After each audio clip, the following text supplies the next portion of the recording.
इस गुफा में जाने से पहले तुम्हें मेरी पहेलियों को सुलझाना होगा। बताओ, क्या है पहेली? मैं सुलझाऊंगा। तो पहली पहेली है। सूरजपुर गांव में धीरज और विक्रम दो भाई रहा करते थे। दोनों ही भाइयों के माता पिता बचपन में ही गुजर गए थे, जिसके बाद बड़े भाई धीरज पर अपने छोटे भाई विक्रम की सारी जिम्मेदारियां आ चुकी थीं। और तो और धीरज उसे बखूबी निभा भी रहा था। धीरज गांव के ही जमींदार के खेतों में मेहनत मजदूरी का काम किया करता था, लेकिन विक्रम पूरे दिन सोया रहता था या फिर अपने आवारा दोस्तों के साथ घूमता रहता था। कोई काम भी कर लिया कर। भैया, अगर आपकी तरह काम करूंगा तो एक दिन मेरे बच्चे मुझे ये कहेंगे कि बाप को देखो, जिंदगी भर मजदूरी करते करते मर गया। मैं तो एक करोड़पति बनना चाहता हूँ। अरे तेरा ये डायलॉग मैं कब से सुन रहा हूँ। बोल तो ऐसा रहा है जैसे तुझे कोई खजाना या फिर कोई करोड़पति आदमी आकर अपनी विरासत का इकलौता वारिस बना देगा। ये सब सपने देखना छोड़ और काम धंधा ढूंढ ले। बिल्कुल भी नहीं भैया, मुझे नहीं लगता कि मैं आपकी तरह मेहनत मजदूरी कर सकता हूँ। धीरज अपने छोटे भाई विक्रम को हमेशा ही काम करने के लिए कहा करता, लेकिन विक्रम को अपने भाई की तरह घिसकर गरीबी में नहीं जीना था, बल्कि वो एक बार में करोड़पति बनने का सपना देख रहा था। एक रोज विक्रम गांव में टहलते हुए जंगल की तरफ निकल जाता है। तभी उसे जंगल में एक खंडरनुमा हवेली दिखती है। ये हवेली बहुत समय से देख रहा हूँ। क्या मुझे इसमें एक बार जाना चाहिए? क्या पता इसमें सोने, चांदी, हीरे, जवाहरात या फिर कोई ऐसा खजाना हो जिससे मैं रातों रात करोड़पति बन जाऊं। इतना बोलकर विक्रम उस खंडहर नुमा हवेली में प्रवेश कर जाता है। अब जब विक्रम उस हवेली में जाता है तो इधर उधर रखे उन सामानों को देखकर समझ जाता है कि ये हवेली नहीं बल्कि एक संग्रहालय है। तभी विक्रम की नजर पास रखी एक किताब पर जाती है, जिस पर लिखा था यमराज का खजाना। अरे वाह, यमराज का खजाना! इसका मतलब इसमें किसी खजाने का रहस्य हो सकता है। जब विक्रम उस किताब को पढ़ने में इतना विलीन हो जाता है, लेकिन जब उस किताब को विक्रम पढ़ता है तो उसे एक बहुत ही हैरान कर देने वाली बात पता चलती है। यमराज का खजाना आसानी से प्राप्त किया जा सकता है, जिस खजाने को प्राप्त करने के बाद मेरी 7 पुश्तें आराम से बैठकर खा सकती हैं।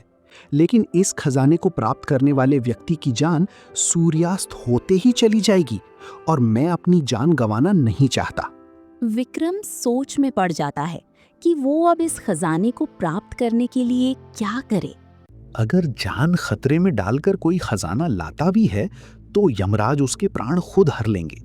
लेकिन इस नीली पहाड़ी पर पहुंचने के लिए कठिनाई बहुत है और यहाँ तक पहुंचने के लिए 3 से 4 दिन का समय चाहिए। और इस खजाने को प्राप्त करने वाला व्यक्ति भी तो बुद्धिमान, चालाक, चतुर और साहसी होना चाहिए। और वो बस मेरे भैया हैं, लेकिन उनकी जान जा सकती है। मुझे क्या, करोड़पति बनने के लिए भैया की जान तो गंवा ही सकता हूँ। विक्रम को जितना पता चला था उस हिसाब से वो अब घर पहुंचता है। तब वो देखता है कि धीरज कुछ देर पहले ही घर आया है और वो घर के बाहर लगाए फूलों की देखभाल कर रहा है। तभी विक्रम अपने भैया के पास जाता है और उससे कहता है, भैया, मुझे आपसे बहुत जरूरी बात करनी है। वो क्या है ना, आप लोगों की मदद तो करते हैं और हमेशा लोगों की मुसीबत में खड़े भी रहते हैं, लेकिन अगर मैं आपसे कहूँ कि हम अपने गांव और आसपास के गांव की गरीबी दूर कर सकते हैं, तो आप क्या इसमें मेरी मदद करेंगे? पहले हम अपनी गरीबी तो दूर कर लें, फिर गांव वालों की गरीबी दूर कर देंगे। वैसे मुझे किसी की मदद करने में कोई दिक्कत नहीं है और मैं करता भी हूँ, लेकिन तू इतनी बहकी बहकी बातें क्यों कर रहा है? नहीं नहीं, मैं आपसे कोई बहकी बातें नहीं कर रहा, बल्कि मुझे एक ऐसे खजाने के बारे में पता चला है जिसे पाकर हम सबकी गरीबी दूर कर सकते हैं। लेकिन वहां तक पहुंचने में हमें 2 से 3 दिन तक का वक्त लग जाएगा।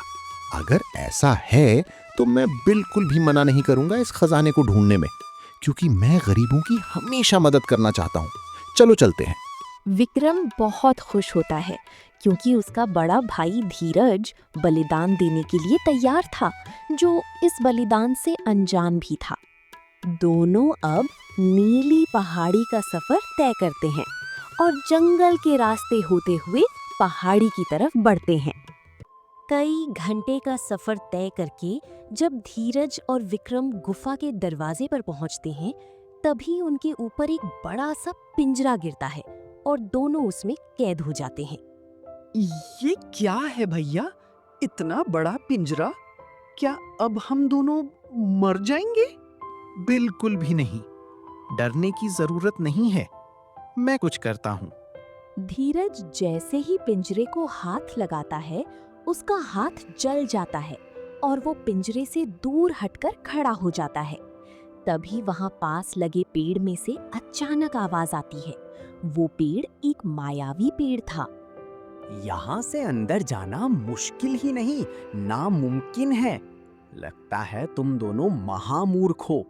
इस गुफा में जाने से पहले तुम्हें मेरी पहेलियों को सुलझाना होगा, जो आज तक कोई सुलझा नहीं पाया। हाँ, मैं बोल सकता हूँ। मैं पहले एक दानव था, लेकिन मुझे एक जादूगर ने अपने श्राप से पेड़ बना दिया और तब से मैं यहाँ हूँ। यहाँ आने जाने वाले लोगों की मुसीबत बढ़ा रहा हूँ। बताओ क्या है पहेली, मैं सुलझाऊंगा। तो पहली पहेली है, मंदिर में मिले तो शीश नवाएं, मगर राह में मिले तो ठुकराएं। जल्दी मेरा नाम बताएं। मंदिर में मिले तो शीश नवाए, यानी भगवान, मगर राह में मिले तो ठुकराए। पत्थर। धीरज पहली पहेली का सही जवाब देता है, जिससे गुफा के दरवाजे खुल जाते हैं। तभी मायावी पेड़ दूसरा सवाल करता है। अगली पहेली है, वो क्या है जिसे आप एक बार खाकर दोबारा नहीं खाना चाहते, मगर फिर भी खाते हैं? जिसे आप एक बार खाकर दोबारा नहीं खाना चाहते, मगर फिर भी खाते हैं। धोखा। बिल्कुल सही उत्तर है धोखा। अब तुम गुफा में जा सकते हो, लेकिन रास्ता अब भी आसान नहीं। विक्रम और धीरज अब आगे बढ़ते हैं। जैसे ही दोनों गुफा में प्रवेश करते हैं, उन्हें तेज आंधी का सामना करना पड़ता है। दोनों उस आंधी से डरते नहीं, बल्कि उसका डटकर सामना करते हैं। विक्रम एक पल को घबरा जाता है, लेकिन धीरज अपने भाई को हौसला देते हुए उसका हाथ पकड़कर उसे आगे ले जाता है। कुछ दूर चलने के बाद आगे पानी ही पानी नजर आ रहा था।